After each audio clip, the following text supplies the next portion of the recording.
we as a community who are often considered by ourselves and by others as an activist community is a wonderful thing.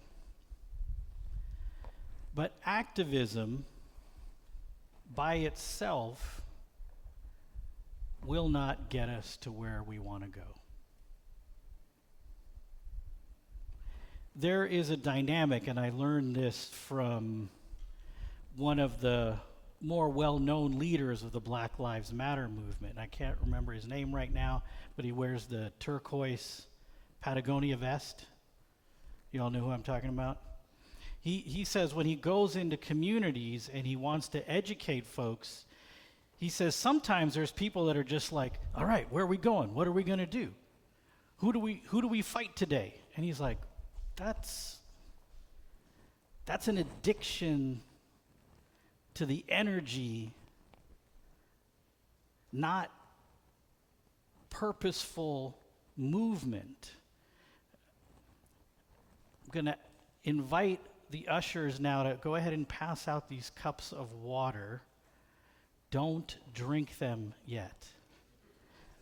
Just hold on to them. And if you're really thirsty, good.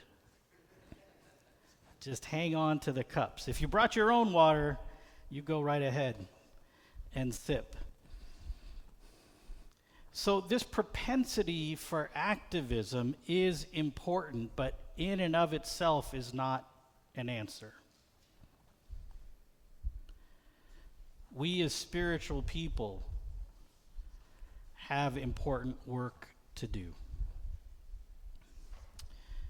There's a phrase in the Sioux language, and apologies for not pronouncing it the way it ought to be, but it's Mni Wachoni. Water is life. And this phrase gained wider attention and began to spread as a result of the protests in the Standing Rock Sioux Nation, who stood against our tax dollars in the form of military weapons and personnel. The show of military force was to allow heavy machinery to proceed with building an oil pipeline that would cut through the Standing Rock Nation's primary water source, potentially threatening the safety of their well-being, the well-being of the land, and all the life supported by their water source. But when you listen to some of those Sioux elders and leaders speak of why they were there, they weren't speaking about self-preservation. They weren't speaking about, this is ours. You're not entitled to come and do this to our water. They were speaking in spiritual ways from a spiritual belief that water is sacred. Because water is in itself life. And water makes all other life possible and sustains everything. And in early elementary school, if you can, flash back to those days. You remember the weather chapter and the cycle of water? Can any of you see the pictures in the textbook? Right? Or, I don't know, do they still have textbooks? You know, computers, whatever, right? You can see the image, right, of the cloud and the arrows and how it's all working. Right? Evaporation from oceans, lakes, streams, and rivers. Transpiration. Anybody remember transpiration? That's water that's going directly from the plants up to the sky. The various ways holy water travels to the sky where it gathers and clouds form till the clouds get so heavy and the party just can't go any longer that the clouds release the holy water as precipitation, rain, snow, ice, fog, and if you've ever lived in Oregon, there's this thing called freezing fog. And then water settles into the ground, runs and trickles into streams, rivers, lakes, and ocean, and all over and over again. This water has been part of this planet forever. It's been here. It's made life possible. Every drop of water is a sacred reminder of a global journey. As you look at your cups, I want you to contemplate this with me. That every single drop of water in your cup has been everywhere. It has been in every stream. It has been in every ocean. It has been all over the sky. It has been through animals and plants and people. Every life that has ever existed, that drop of water has been there. Who are we to ignore or take that drop of water for granted? To not acknowledge what it holds and represents. The connection to the trees of the tropics, swamps and desert oases, humpback whales, sea otters, salmon, algae, and krill. We in our California of 2023, we go to water fountains, taps, garden hoses, and we are pretty far removed from the source. But we in this area, we're river people, right? We've got these rivers. And we go to them and we largely ignore the river.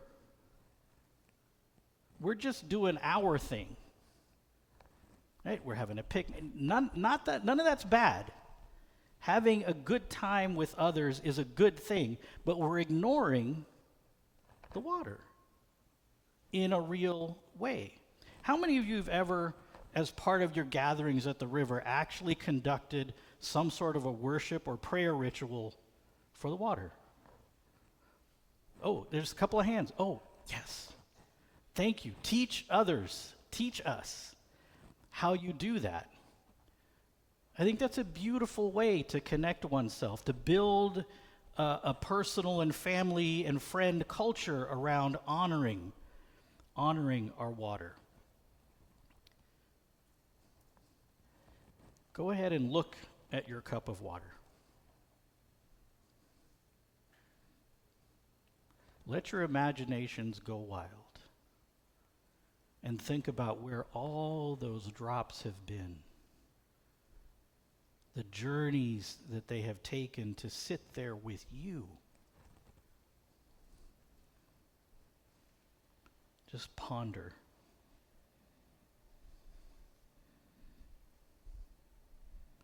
If you would like, go ahead and put that cup to your lips and sip slowly and know that you are drinking in the entire world with every sip. As you sip, greet your living and non-living family who have tasted these same drops that you now receive. Water is life. Water is holy. Water is salvation. I've heard about a river from someone who's been. And they tell me once you reach it, you'll never thirst again. So I have to find the river. Somehow my life depends on the river. Holy river. In our reading for today, we get a sense of the intensity of that feast of Sukkot, where Jesus is in the middle of things as he tends to be in the middle of things, being his awesome Jesus self and doing all the Jesus-y things he does, and Jesus being who he is and doing what he does, continues to upset the status quo and angers people who are plotting to murder him. And then on the last day, Jesus goes and says this: "If anyone thirsts, let him come to me and drink."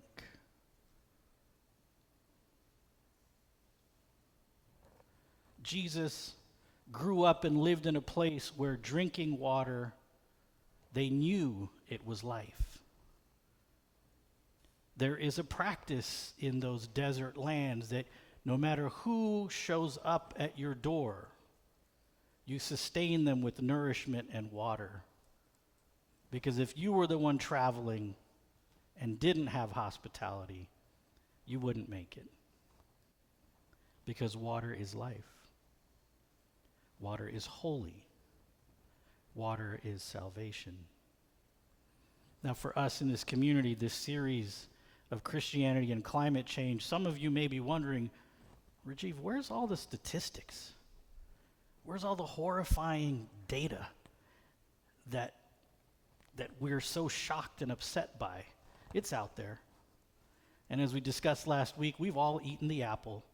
We've had our eyes open. So reminding ourselves about the statistics isn't going to get us anywhere different than we have been. As spiritual people, we have to tend to the steady, committed work of living and moving and thinking and breathing spiritually. Going to a protest without a spiritual understanding as a spiritual person, the reason for being there, is pointless. Now, there are secular people who are good people. There's no judgment. I love all thoughts and ways of life. But our job, you have all chosen to be on a spiritual path. You've been called to it, and you have heeded that call, so you bear a particular responsibility. And I know I'm sounding preachy in ways that I don't think I normally sound. What's that? You're a preacher. I'm a preacher, yeah. And as I shared last week, the science and the scientists have done their jobs, the activists have done their jobs. That's the solution to our climate dilemma, and all our ills, all our isms, is found in the spiritual realms. This is the ground that has not yet been fully broken by the many.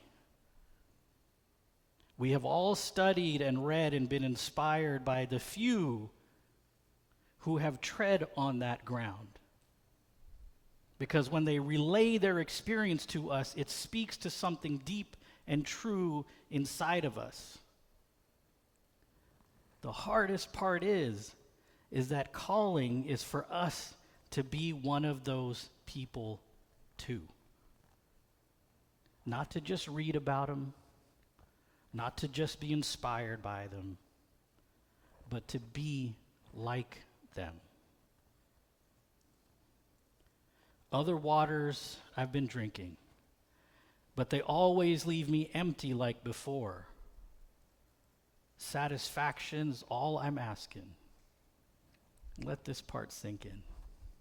Could I really feel this thirsty if there weren't something more? There is absolutely something more. And so I wonder, as I've been thinking about Christianity and climate change and my personal actions and behavior and this series as we journey through this together, and will continue to wrestle with issues of the environment and climate change, I've tried to get simple. And over and over again, simple is hard. Right? I wonder what might happen within us and throughout the world if we offered every sip of water a prayer of deeply reverent gratitude. every sip of water. Because every water holds sacred elements of a global journey. It has been everywhere and in everything. Water is life. Water is holy. Water is salvation. So like I invited Teddy during the children's moment and Killian, who was with us online, I invite you to join me this week and figure out a way to remind ourselves to offer that prayer of deep gratitude, not with every cup of water, not with every bottle of water, but with every sip. Because without it, there's no life. Amen.